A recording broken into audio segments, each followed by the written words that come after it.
Alrighty, guys, welcome back to Doom Eternal Ultra Nightmare. This is going to be part 3. I'm Sky. This is Jay. What is going on, guys? How is everybody doing? We're back in it. Sky is still going on his Doom Eternal Ultra Nightmare. My Nightmare turn. Yeah, is what I call it as. Ultra Nightmare. It's my run through. Still, So far, surprisingly. yeah. Surprisingly, my ass. Nobody's surprised at this point. Well, maybe a little bit, but not me. I'm sure some people are surprised that, if they watched all of the footage from the first part and the second part. They see how bad we do. They see how I can make terrible mistakes and get myself into a bind really, really quickly. Yeah, but this game's also very unforgiving and at the same time forgiving. It is. With the amount of like health it gives you back. Oh man, it's brutal. But hey, we're gonna get through it together, guys. I'm sure they're also excited to hear the rest of my synopsis of Parasite. Yeah, I actually almost just forgot about that, and we were just talking about it a minute ago. So go. Yeah, and we're gonna let them watch these cutscenes, and then I'll get back to talking about Parasite. So we are now in the fortress. I do not have the means to locate the second Hell Priest. Your celestial locator is missing a component. We will need a replacement.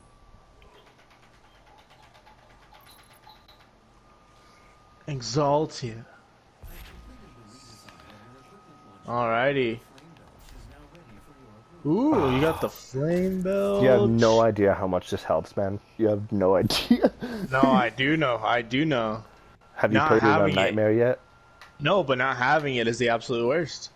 Yeah, oh dude, it blows. Oh, I have to go get this Sentinel crystal first. Yeah, so on this movie, Did you upgrade your shield? yeah, Oh. I do shield right away, bro. It just Really? increases, yeah, because you can I fill it always up go health more. first. I go shield because you can fill it up more. You can fill it up quicker. Yeah, okay. Anyway, continue.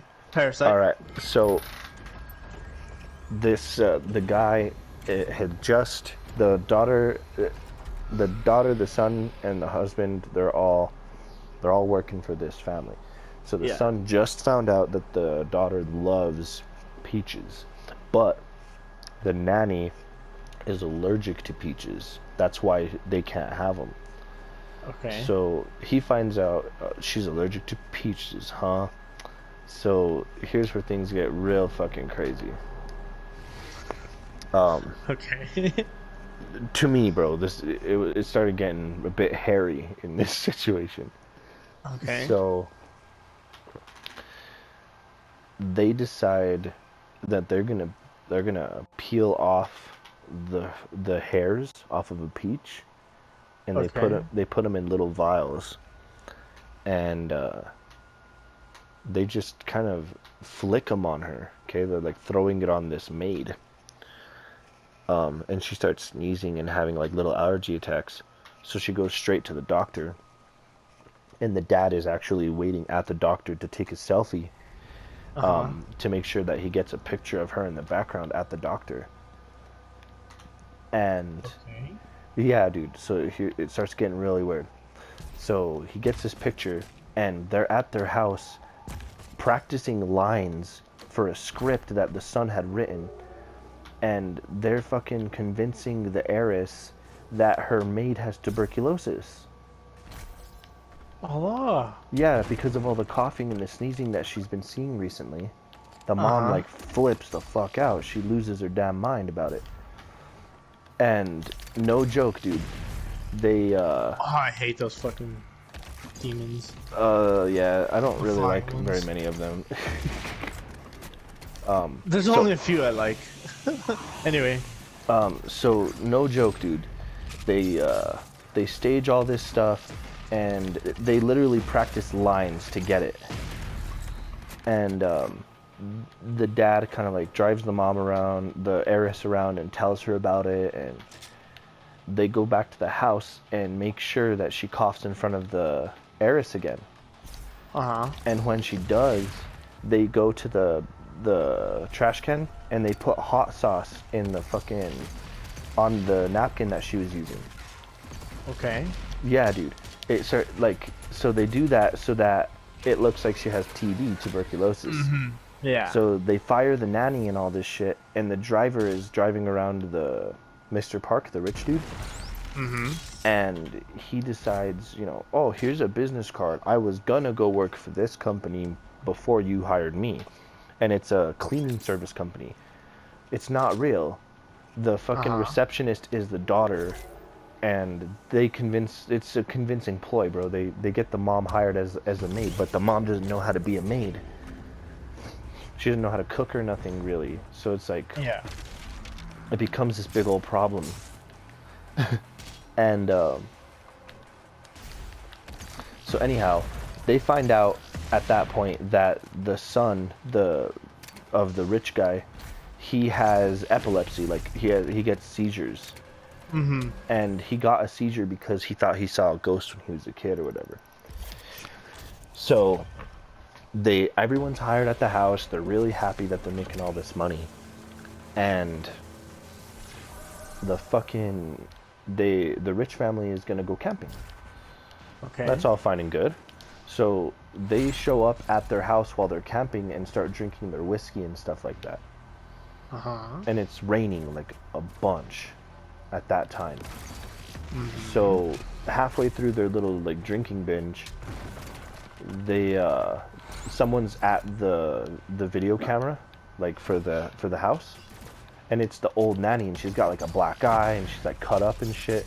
And the lady, the only one who's really supposed to be there, the fake nanny, she's tripping out. So they let her inside because she's like begging to come inside, and she goes straight down to the basement. Like the fake maid's like, why are you going down the basement? And she's like, do you want me to show you? And she's like, no, you can go. So she goes, and then she gets freaked out, so she goes in there and like follows her. Okay, yeah. So this is the old maid, the one that got fired, they got fired. So she goes in there and she's trying to push the cabinets out of the way in the basement, and the lady's like freaking out, like, what is she doing? So she helps her move it out of the way, and there's a fucking door behind the thing, behind the cabinets. Yeah. And she opens the door and goes in there, and the fake nanny follows her. And in there with her, there's a guy laying on a fucking bed. It's her husband, bro. He had been living down there. What the fuck? Yeah, dude. He had been living down there for... Dude, wow. I had a good amount of health, too. Yeah, you did. He rinsed through you real... Okay, anyways. When we get back from our short commercial break in between this fucking intro, I'll get back to the story. Okay, her husband was living in there in the basement. Yeah, dude. So the old nanny's husband was living in the basement, and the new nanny, the fake nanny, is in the basement. And she kind of asks questions like, "How long have you been down here?" And she's like, "Well, he's been living down here since the old people, the original owner of this house lived here. So like 4 years, bro. He had been fucking living down there." And Jesus. Okay. yeah.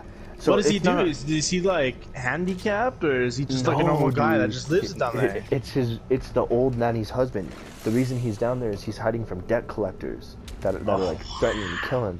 Yeah. Jesus. So he's living down there, and the nanny is like, she's like, "Sis, please don't tell anybody." And she's like, "Don't call me fucking sis. This is weird. I'm gonna call the cops." So,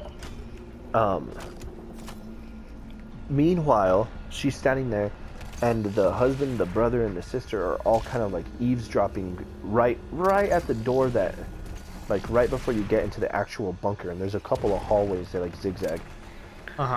So she fucking, she is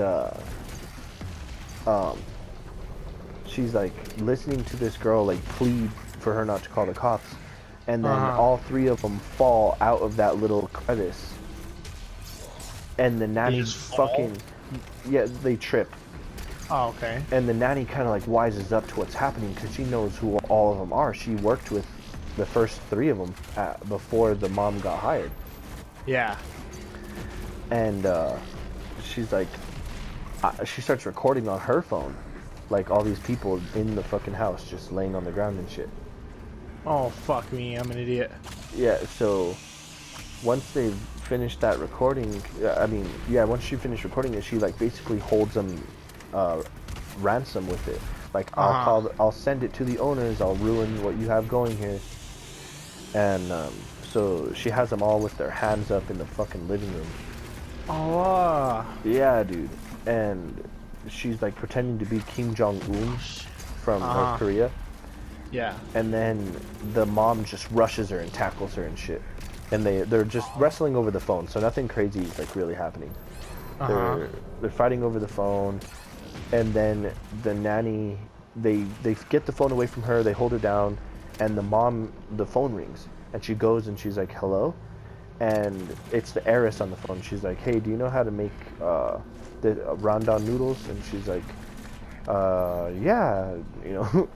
And she's like, you guys are coming home? She's like, yes, it's raining, it ruined the camping trip, we'll be home in 8 minutes. Oh, Jesus, okay. So she starts making this fucking food while everyone's cleaning up the whiskey and all the glass that's broken on the floor and shit. And so they basically they tie the fucking nanny up and her husband, and they take them back down to the basement to like hide them down there. And the nanny is like kind of messed up already. She has like a black eye and stuff. So she like, the parents get home, the daughter's hiding under the fucking table in the living room, the brother's hiding upstairs under the girl he's tutoring her bed. He's hiding under her fucking bed. Jesus, that's smart. And yeah, and then and the husband is in the basement with the other two people, like trying to tie him up and stuff. Well, he's tying up the husband in the basement, and he thought that the old nanny was like, he thought that she was like still, he thought that she was just gonna sit there and be quiet, you know? Yeah. But she tries to run up the stairs to go up into the kitchen, and the mom's already sitting at the table eating the randang noodles. So the fake nanny turns around and kicks her down the stairs. She rolls down the stairs backwards like twice, and then she hits her head on the fucking concrete wall in the basement. Okay. And she gets a concussion. So the husband's like freaking out. Aw, damn it, you're doing so good too. Fuck. Okay. Damn it. Now you know how I feel, bro. I actually did feel like I was doing really well too. Fuck. So anyhow. Actually, I think you should. Yeah. Hold on for a minute. Hoo-wee. Okay, so the husband's in the basement with the fucking husband that's been living down there for 4 years. He has him tied up, and the dude starts banging his head up against this light switch on the wall. So it's like a button, and it controls the lights in the house upstairs. And the rich family thinks that they're light sensors, and they turn on as you walk up the stairs, but the guy's been turning them on when he hears people walk up the stairs, you know? Yeah. So the lady's got a concussion, and the dude thinks she's dead at first, but he drags her into the basement anyways. And he like ties them up down there in the basement and leaves them all tied up, and the lady's still passed out. So she's still all knocked out. yeah. So they start kind of like getting ready for bed, and the nanny, she's okay to like be there. They already know that she's gonna be around a lot, so they already know it's chill. So everyone's still in their fucking hiding spots, and shit starts getting real, dude. Like the rich dad and the rich mom, they lay in the living room. Like everyone had managed to get all the way into the living room, but they had to hide under the living room table last fucking minute because the son started running downstairs and shit. And he's a young kid. I think he's like 8 years old. Jesus, yeah, okay. So they're freaking out, like, oh, they're gonna fucking catch us. So they wind up hiding under the table, all three of them together, while the mom kind of like tries her best to distract them, you know, like, oh, we can't be doing that. But the little kid's outside with his tent, so the mom and the dad decide to sleep on the couch in front of the windows that go to the backyard. The whole trip was literally, it was planned to be the son's birthday present. So, all right, cool. Everyone's in the basement. Everyone's hiding under the table. Well, the mom and the dad, the rich parents, they start getting frisky on the fucking couch while they're all hiding under the table. And they're like, what the fuck? And the dad, the rich dude, is like kind of talking shit about the driver, Mr. Kim, the old guy, the original dad, the poor dad. He starts talking shit about him, how he stinks. But otherwise, he's a great guy. And the dude starts getting like self-conscious about it. He's like smelling himself under the table. Yeah. And so the mom and the dad fall asleep, and the mom and the sister of the poor family, I mean the brother and the sister of the poor family, they managed to get like down the stairs and stuff. And then while the dad's crawling across the floor, they freaking the mom and the dad wake up because the son outside can't fall asleep. And he has a walkie-talkie, so they're like talking to each other, like the dad's trying to give him a good birthday, you know? Yeah. And freaking hell, man, if things don't get like a little weird there. They manage to get out, and it's just raining a crap ton. So they go and they start running to their house. Well, they get to their house, and their house is like, their windows are level with the street. So it's raining, and they had forgotten to close the fucking windows. So their house is all fucking flooded. Okay. So they get there, and they're like trying to salvage their clothes and shit. And they don't typically work on the next day anyhow. So they were like sleeping in a gym. And in the morning, the mom calls the art teacher, the sister, to invite her to her son's little birthday party. And she's like, I'll even pay you to come, you know? So they go, she gets invited, and then the little girl's in love with her tutor, so he gets invited. And in the midst of all of that, the driver is default, you know, they need him to drive the mom around while she goes and gets ingredients for hors d'oeuvres and all this crap. Yeah. Right? Okay. And he's kind of annoyed with it, that he has to do that, because his house just got fucking flooded the night before. Yeah. And so he's driving her around, and she covers her nose. And he gets kind of like annoyed by it, that she covered her nose. Because he smells, you know, like he smells for a good reason he smells. But they don't know what happened to him. Yeah. So anyhow, they all finally get to the party, and meanwhile downstairs in the basement, the lady is like, she got up and she had a major concussion. She's like throwing up in the toilet that's in the basement and stuff. And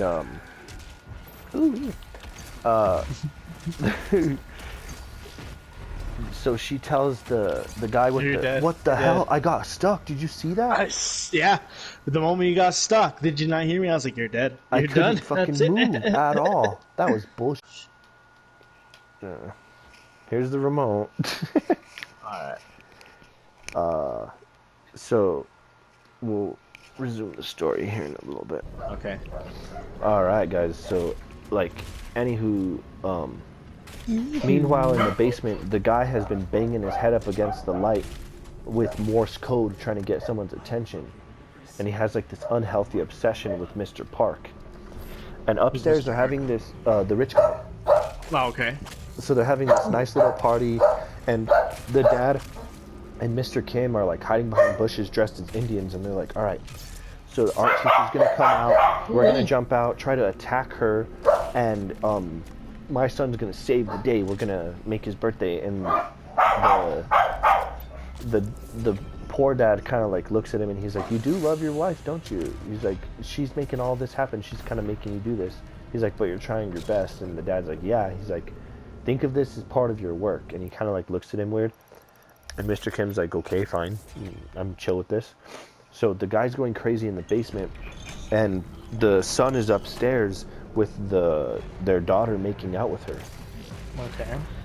And he had brought that rock with him that was given to him at the beginning of the movie. Mm-hmm. And he was like, you know, I have something to do, I have to go downstairs. So he was gonna go down to the basement, like the little bunker. And he was legit, like, he was gonna go give them that rock and be like, hey, we can work this out.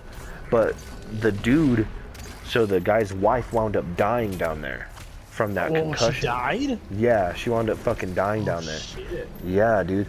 So they fucking. Fuck, what the hell? I'm dead. So I'm dead. the guy has a rope down there, and he freaking takes it out, and he turns it into like a noose. So the kid's down there, and he's like looks at the body of that lady, and he's gonna check on her. Well, then the dude puts the rope around his neck, grabs him, and then pulls him. And so the guy's kind of like lost his mind at that point, because his wife's dead, and he'd been living down. He gets the kid, pulls him, and the kid gets away. He starts running up. He leaves the rock behind, and he starts running up the stairs to get out of the bunker, and the rope gets caught, and he falls on his back. So the dude comes upstairs with that rock. It's a big rock, and he freaking hits him in the head with it, dude, while he's laying on it. Aww. Nah, I saw it, dude. I was panicking. Oof. Well, he hits him in the head with the rock, and He hits a kid? yeah, the poor son, the original, like the tutor.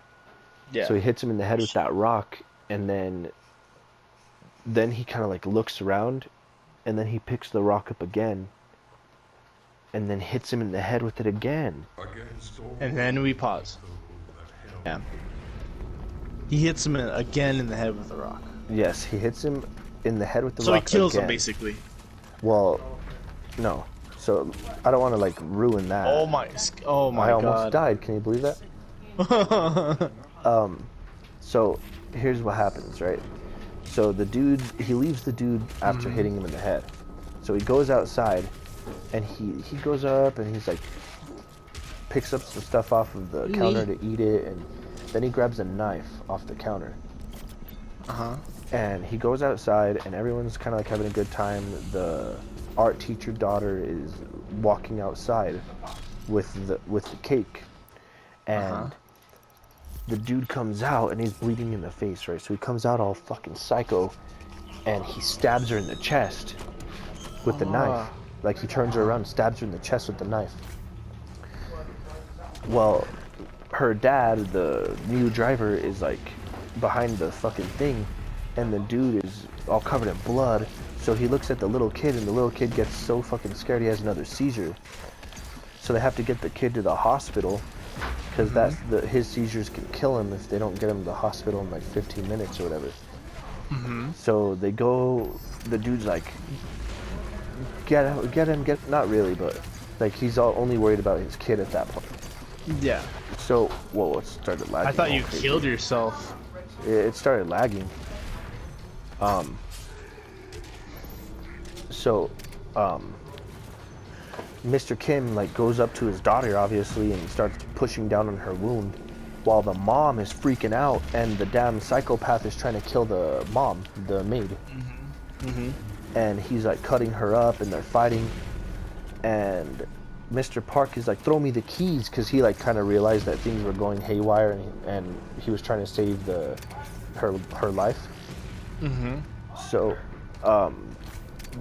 the fucking psychopath guy is fighting the mom and he throws the keys over to Mr. Park, and the mom and that psychopath fall on top of him midair. Okay. So the mom, on top of the keys? Yeah, on top of the keys for the car. Okay. So the mom freaking stabs the psychopath dude in the side with like a shish kebab skewer. It was like a damn sword almost. And he's laying on the ground, and the dude's like, "What the fuck? Who are you?" And the psychopath dude looks up at Mr. Park and tells him, "Hi, Mr. Park." And he's like, "Do I know you?" And the psychopath dude's like, "Respect," and then he dies.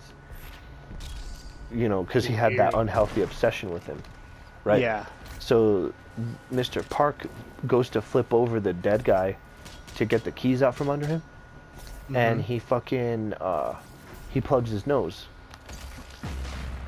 because the dead dude stinks. And Mr. Kim fucking loses it, bro. He picks up the knife and he stabs Mr. Kim in the fucking chest, dude. Out of fucking nowhere. The rich guy? Yeah, he stabs the rich dude in the fucking chest. No, he's... Yeah, dude, out of nowhere, stabs the rich dude in the chest. And everyone's flipping out. They start running away. Well, the daughter of the rich dude had gone downstairs and found the dude's head bleeding out. And she like piggybacks him. Yeah, she piggybacks him out of there. And then the sister is like, she gets taken out. The mom's completely okay. Like nothing happened to the mom except for a couple of cuts from the knife, you know. But the guy that killed him, he like escapes. So everyone's like in fucking a manic state. They're like flipping out. They have no idea what really happened. Like or like what, because everyone thought that the driver and Mr. Park were cool, and they were for the most part. But that guy got way too self-conscious about his smell. So the guy that got his head bashed in, he's like in a coma in the hospital. And yeah, they're like they're questioning him about where his dad went and all this shit. So Mr. Park died, and the fucking son with the seizure, he died, and they wound up moving away because of all that shit. The mom and the daughter, they moved away. So the house was kind of like vacant for a little bit. And so during all that commotion, everything kind of calmed back down. The guy and the fake tutor and the mom, the fake nanny, they kind of like go about their lives like normal after everything happened. And they're kind of like tripping out about it on the news and stuff. And the kid, the tutor, he fucking, there we go. Wow. It fucking lagged out like crazy right there. So anyhow, the damn, they're on the news, and the son, he goes to the house to like, kind of like look at what's going on over there. And this family from Germany had bought it. And he was kind of like spying on him, almost with like binoculars, just kind of seeing what it's like. And he sees that fucking light going off, like blinking. Really? In Morse code. So he writes it all down, and he winds up translating it. And the fucking poor dad is living in the basement. He snuck into the basement while everyone was going haywire about him stabbing Mr. Park. So the son reads the letter, and he's like, I'm living down here. It's not that rough. There's a new family and all this stuff. So the son kind of like figures out how to write a letter back to him, and tells him, I have a plan. I'm gonna make as much money as possible, and then I'm gonna buy that house. And one day when I do own that house, all you have to do is walk upstairs out of the bunker, and then it cuts to a scene of him going into the the real estate agents are showing him the house, and after they're like kind of moving in, him and the mom together, the dad comes upstairs. He just walks up. Yeah, he walks out of the bunker when they own the house. Damn. Yeah, dude. And then it cuts to a scene of the kid in the living room still writing the letter to his dad to tell him about what's gonna happen.